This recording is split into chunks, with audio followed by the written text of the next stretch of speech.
Hello दोस्तों, नमस्कार। मैं अनुराग आज आपके लिए लेकर आया हूँ नया टॉपिक। फार्माकोकाइनेटिक क्या होता है, इसकी प्रोसेस हमारी बॉडी के अंदर कैसे होती है, मैं इस वीडियो के माध्यम से बताऊंगा। आप लोग वीडियो के अंत तक बने रहिएगा। दोस्तों, अगर आप इस यूट्यूब चैनल पर नए हैं तो अनुराग यादव मास्टरमाइंड चैनल को सब्सक्राइब करें। मैं आपके करियर को ग्रो करने के लिए बेहतरीन जानकारी देता रहूंगा। आज का टॉपिक है फार्माकोकाइनेटिक क्या होता है। फार्माकोकाइनेटिक में ही उसका मीनिंग छुपा हुआ है। फार्माकोन मतलब ड्रग, और काइनेटिक मतलब मूवमेंट, यानी ड्रग ड्रग का मूवमेंट बॉडी के अंदर। इसका मतलब होता है कि जो हमारा बॉडी है हमारे ड्रग के साथ कैसे काम करता है, कैसे करता है। What body does to the drug. ये चार प्रोसेस से होकर गुजरता है। एक है एब्जॉर्प्शन, दूसरा है डिस्ट्रीब्यूशन, तीसरा है मेटाबॉलिज्म और चौथा होता है एक्सक्रीशन। जैसे हम बात करते हैं एब्जॉर्प्शन की, तो एब्जॉर्प्शन में जो मेडिसिन होता है वो हम जो है ड्रग को लेते हैं। मान लो कि हम ओरली लेते हैं, तो ड्रग हमारे माउथ के थ्रू इसोफेगस में जाती है, इसोफेगस में जो है स्टोमस में जाती है, स्टोमस से इंटेस्टाइन में जाती है, इंटेस्टाइन से उसके बाद जाती है लार्ज इंटेस्टाइन में, उसके बाद जो है मतलब कि सीकम कोलम रेक्टम के थ्रू बाहर निकल जाती है। तो जो मेडिसिन होता है जब हम जब हम लेते हैं तो वो जा करके जो स्टोमच होता है और स्मॉल इंटेस्टाइन होता है, स्मॉल इंटेस्टाइन से ही मैक्सिमम एब्जॉर्प्शन होता है किसी भी ड्रग का। तो जो मेडिसिन होती है या ड्रग होता है वो हमारे जिससे हम ओरली लेते हैं, तो वो मेडिसिन जा करके जो स्टोमच होता है, स्टोमच की वाल होती है जिसे कहते हैं इपिथेलियल वाल, इपिथेलियल वाल से जो है ड्रग जो है ब्लड में एब्जॉर्ब होता है। उसके बाद स्मॉल इंटेस्टाइन में जाता है, स्मॉल इंटेस्टाइन से भी ड्रग जो है हमारे जो है बॉडी के अंदर जो है एब्जॉर्ब होता है, ब्लड सिस्टमेटिक सर्कुलेशन में जाता है, जहाँ पे रिक्वायरमेंट होती है कि यहाँ पे अगर कोई इन्फेक्शन हुआ है, जिस साइट ऑफ एक्शन पे जाना होता है, जहाँ पे साइट होती है वहां पे जाकर वो ब्लड जो है वहां वहां जो है ड्रग जो है एक्यूरेट अमाउंट में वहां पे पहुंच जाती है। ये होता है एब्जॉर्प्शन। और एब्जॉर्प्शन में क्या होता है, दो तरह का होता है। कुछ मेडिसिन होती हैं जो कि जो है ओरली ली जाती हैं। तो जो मेडिसिन ओरली ली जाती हैं वो जो है माउथ के थ्रू स्टोमच में जाएगा, स्टोमच से स्मॉल एसोफेगस से स्टोमच में, स्टोमच में बाद में जो है स्मॉल इंटेस्टाइन में, स्मॉल इंटेस्टाइन के बाद में एब्जॉर्प्शन होता है। कुछ मेडिसिन क्या होती हैं वो एब्जॉर्प्शन के बाद में जो ब्लड होता है वो पोर्टल वेन के थ्रू जो है जो ड्रग होती है वो जाती है लीवर में। लीवर क्या करता है, लीवर जो है उसे डिटॉक्सिफाइड करता है।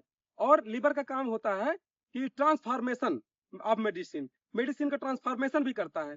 कुछ मेडिसिन इनएक्टिव होती हैं उनको एक्टिव करता है, और कुछ एक्टिव होती हैं उन्हें इनएक्टिव करता है।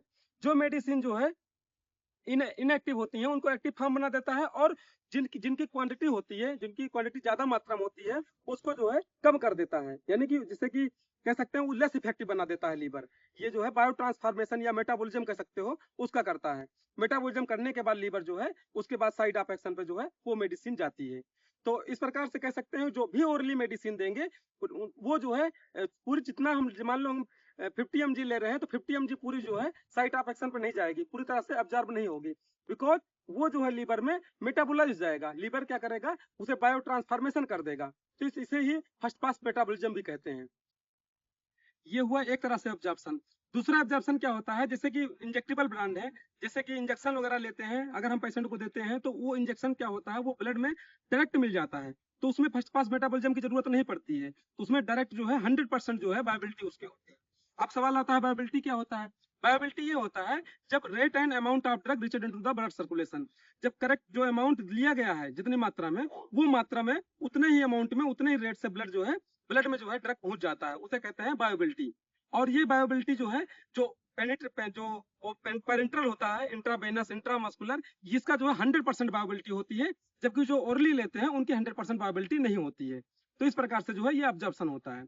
अगर दूसरा स्टेप आता है डिस्ट्रीब्यूशन का, जैसे कि बॉडी में जो है इंटेस्टाइन से लीवर के मेटाबॉलिज्म होने के बाद में जो ब्लड जो है ड्रग जो है ब्लड में गया हुआ है, वो ब्लड क्या होगा पूरी बॉडी में डिस्ट्रीब्यूट होगा, पूरी सर चैम्बर में जाएगा, लीवर में जाएगा, लंग में जाएगा, tissue different type of tissue में जाएगा, जो भी बॉडी के हर पार्ट में जाएगा ब्लड ब्लड जो है। तो उसमें ड्रग भी जाएगा, तो जहां पे जिसकी जरूरत होती है, मान लो इन्फेक्शन हुआ है हैंड में, तो वहां पे जाकर के वो मेडिसिन जाकर के काम करेगी। तो इस प्रकार से डिस्ट्रीब्यूशन हो गया इसका। उसके बाद उसके बाद आता है मेटाबॉलिज्म। मेटाबॉलिज्म में क्या होता है, वही मेटाबॉलिज्म आपको पता है कि जो फर्स्ट पास मेटाबॉलिज्म होता है कि जो हमारे लीवर में होता है, ड्रग जो है जो ज्यादा एक्टिव मेडिसिन है उसको जो है लेस एक्टिव मेडिसिन में कन्वर्ट कर देता है, जैसे लिबोडोपा वगैरह को। यानी कि कोई भी चीज होती है जो एक्टिव नहीं रहती है, प्रो ड्रग में रहती है, उसको फिर एक्टिव करता है लीवर। दूसरा जो है जो बहुत एक्टिव है उसको जो है लेस एक्टिव कर देता है। लेस एक्टिव करने के बाद में जो है वो हमारा जो है यूरिन के थ्रू या स्वेट के थ्रू उसे रिमूव कर देती है।